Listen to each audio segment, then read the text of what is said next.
ایک صحابی ہیں جریر بن عبداللہ رضی اللہ تعالیٰ عنہ، انہوں نے اپنے نوکر سے کہا منڈی سے گھوڑا خرید کے لاؤ اور میرے پاس لے آنا، میں پیسے ادا کر لوں گا۔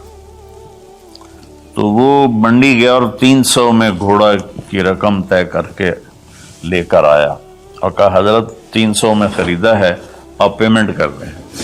جریر بن عبداللہ یمن کے شاہی خاندان سے تھے، انہوں نے وہ نسلوں کو پہچانتے تھے گھوڑے کی۔ انہوں نے ایسے دیکھا تو گھوڑا قیمتی تھا، مالک گھوڑے کو بھی پتہ نہیں تھا، لیکن کسی کو دھوکہ نہیں دینا، یہ میرے نبی کا فرمان ان کے اندر گونج رہا تھا۔ کہنے لگے میرے بھائی میں آپ کے گھوڑے کے 300 کر دوں؟ وہ بڑا حیران ہوا، بھی کبھی خریدنے والا بھی قیمت بڑھاتا ہے۔ وہ تو کہتا ہے جی 2-4 روپے اور گھٹ کرو، وہ کہتا ہے جی ساڑھی اتنی خرید ہی کوئی نہیں، یہ روزانہ کا جھوٹ ہے۔ تو انہوں نے کہا جی کر دو، پھر کہا 400 کر دوں، کہا جی کر دو، کہا 500 کر دوں، 600 کر دوں۔ وہ بیچارہ پریشان ہو گیا کہ لگتا ہے میرا مذاق ہو رہا ہے۔ جب انہوں نے کہا 800 کر دوں، کہنے لگا حضور میں تو 300 تے بھی راضی ہوں، تسی پتہ نہیں 500 کیڑی گل دا بتایا۔ میں نے جی منظور ہے، تسی 800 کر دو۔ تو آپ نے خادم سے فرمایا اس کو 800 دے دو اور گھوڑا باندھ دو۔ وہ تو پٹھیاں چھالاں ماردا نکلیا، لبے میرے تو کم بن گئے، سر کڑائی تے پنجے کے ہوئے۔ تو جب وہ باہر نکلا تو ان کے خادم نے عرض کیا حضرت میں جب 300 طے کر کے آیا تھا اور اس نے خوشی سے قبول کیا تھا، تو 500 جناب نے کس خوشی میں بڑھائے ہیں؟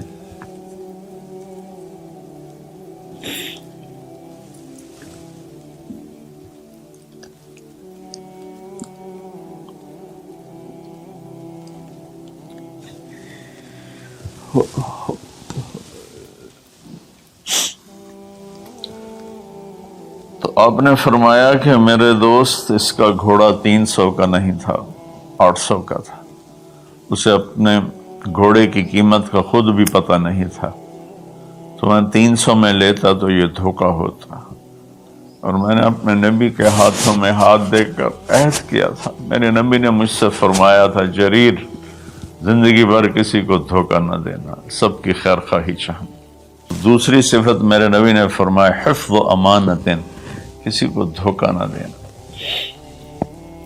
کتنے لوگ لٹ گئے دھوکے بازوں کے ہاتھوں، گھر بک گئے، بچیوں کے زیور بک گئے، جعلی کاغذات بنا کر مکانوں پہ قبضہ ہے، زمینوں پہ قبضہ ہے، اور عدالتوں میں سٹے لے کر۔ دوسری صفت میرے نبی نے فرمایا حفظ امانت ہے۔ آپ نے فرمایا یتب المومن علی الخصال کلہا الا الکذب والخیانہ، کہ میرا امتی ہر گناہ کر سکتا ہے، 2 کبھی نہیں کرے گا، ایک دھوکہ کبھی نہیں دے گا، ایک جھوٹ کبھی نہیں بولے گا۔ تو آج رمضان کے مبارک مہینے میں 2 باتیں طے کر رہے ہیں، جھوٹ نہیں بولنا ہے، فراڈ نہیں کرنا ہے، دھوکہ نہیں دینا ہے، دیانتداری سے کام کرنا ہے، چاہے تاجر ہے، بزنس مین ہے، ریڑھی والا ہے، ٹانگے والا ہے، جہاز والا ہے، نیچل سے لے کر اوپر کی سطح تک ہر جگہ دھوکہ دینے کے موقع ہوتے ہیں، یہ کام نہیں کرنا، دیانتداری سے کام کرنا۔ تیسرا فرمایا حسن خلیقۃ، اپنے اخلاق اچھے کرنا، اپنے بول کو میٹھا کرنا۔ میرے نبی نے فرمایا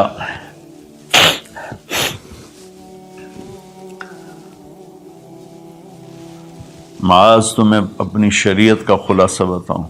ان کے یا رسول اللہ فرمائیں۔ تو آپ ذرا میری اس سچویشن کو غور سے دیکھنا، آپ نے یوں نہیں پکڑا، آپ نے یوں پکڑا جیسے کاٹا جا رہا ہو، یوں کر کے پکڑا اور کہا کہ امسک علیک لسانک، معاذ زبان کی حفاظت کرنا۔ تو انہوں نے عرض کی یا رسول اللہ زبان کے بول پر بھی ہماری پکڑو گی؟ کہا تیرا بھلا ہو، سب سے زیادہ جہنم میں جانے والے غلط زبان والے ہوں گے۔ تو ہم نے اپنے بچپن میں دیکھا اتنا خاندان آپس میں جڑا ہوا تھا کہ ان میں سے سوئی نہیں گزرتی تھی، بڑے چھوٹوں کے آگے، چھوٹے بڑوں کے آگے۔ ایک عجیب ماحول بچپن میں دیکھا ہے 60 کی دہائی میں۔ تو پھر جب زبانیں تند و تیز ہوتی گئیں، تربیت ختم ہوتی گئی، خاندان بکھر گئے، والدین ماں باپ میں فاصلے پیدا ہو گئے، بھائی بہنوں میں فاصلے پیدا ہو گئے، قریبی اور دور کے رشتوں میں فاصلے پیدا ہو گئے، خاندان ٹوٹ گئے۔ تو میری گزارش ہے کہ اپنے اخلاق اچھے اخلاق کی انتہا حیا ہے۔ حیا اچھے اخلاق کا سب سے اوپر والا درجہ ہے۔ حیا وہ حضرت عثمان رضی اللہ تعالیٰ عنہ، حضرت ابوبکر تشریف لائے، ہمارے نبی یوں کر کے بیٹھے تھے، یوں، یہ پنڈلی جو ہے نا ننگی تھی، تو ابوبکر تشریف لائے، باہر سے آواز دی کہ جی آ جاؤں، تو آپ نے کہا آ جاؤ، اب اسی طرح بیٹھے رہے۔ پھر حضرت اٹھ کے چلے گئے تو حضرت عمر رضی اللہ تعالیٰ عنہ علیہ السلام تشریف لائے، تو انہوں نے پوچھا یا رسول اللہ میں آ جاؤں؟ آپ نے کہا آ جاؤ، آپ ایسے ہی بیٹھے رہے جیسے آپ مجھے دیکھ رہے ہیں۔ اب شلوار نہیں پہنتے تھے، دھوتی پہنتے تھے۔ تو تھوڑی دیر کے بعد باہر سے آواز آئی حضرت عثمان کی کہ یا رسول اللہ میں اندر آ جاؤں؟ حضرت عثمان رضی اللہ تعالیٰ عنہ تیسرے خلیفہ علیہ السلام، تو آپ نے اپنی چادر کو ایسے کیا اور یوں سیدھے ہو کر ایسے بیٹھ گئے۔ آپ نے کہا آ جاؤ، وہ آ گئے۔ تو جب وہ اٹھ کے چلے گئے تو ہم عائشہ رضی اللہ تعالیٰ عنہ علیہ السلام یہ سارا منظر دیکھ رہی تھی۔ تو آپ نے پوچھا یا رسول اللہ، وہ میرے والد آئے، آپ ویسے ہی بیٹھے رہے، عمر آئے، آپ ویسے ہی بیٹھے رہے، جب عثمان آئے تو آپ نے کپڑا بھی ٹھیک کیا اور چوکڑی مار کے بیٹھ گئے، اس کی کیا وجہ ہے؟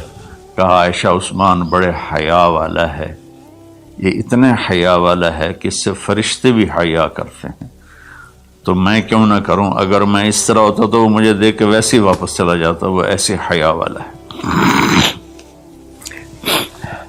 تو تیسری بات وہ ہے کہ ہمارے دلوں میں سب سے محبت سے رہنا سیکھیں، پیار سے رہنا سیکھیں، اپنے اخلاق کو ٹھیک کریں، زبان کا بول میٹھا، دل کا جذبہ سچا۔ تو اس اور حیا پاک نام، کبھی کسی غیر محرم پہ نظر پڑے تو آنکھ نیچی ہو جائے۔ اور اپنی بچیوں سے بھی کہتا ہوں کہ اپنے آپ کو کور کر کے چلو، تو حیا سے ایمان مکمل ہوتا ہے۔ اور چوتھی بات ہے عفت فی طعمۃ، کہ رزق حلال کمانا۔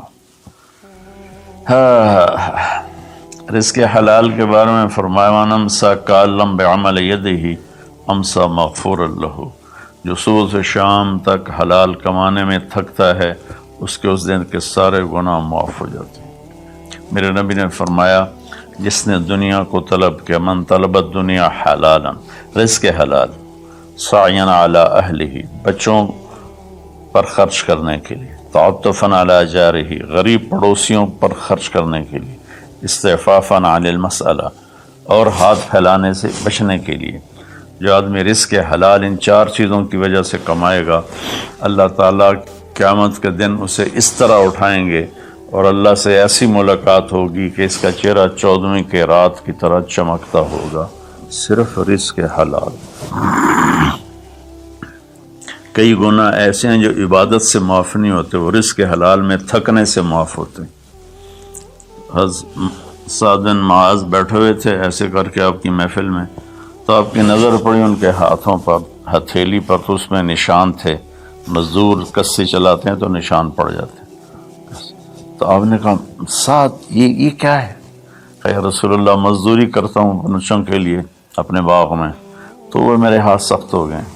تو آپ متوجہ تو ہوں گے انشاءاللہ۔ آپ نے ان کا ہاتھ پکڑا یہاں سے اور یہ دیکھیں ایسے بوسہ لیا،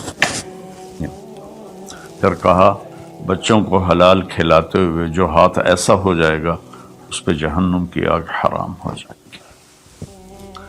میرے نبی نے کہا سچا تاجر نبیوں کے ساتھ اٹھایا جائے گا، کیونکہ تجارت میں سچ بولنا روزانہ ذبح ہونا ہے۔ تاجر کے جھوٹ سچ کا امتحان ہے۔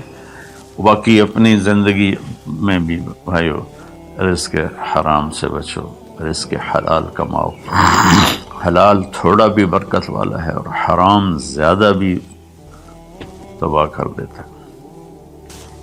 اپنی بات کو میں خلاصہ کر کے سچ بولنا ہے، صدق و حدیث، جھوٹ نہیں بولنا، حفظ و امانت، دیانتداری سے کام کرنا ہے، دھوکہ نہیں دینا، حسن و خلیقت، اچھے اخلاق بنانے ہیں، حیا والا بننا ہے، میٹھے بول والا بننا ہے، عفت فی طعمت، رزق حلال کھانا ہے،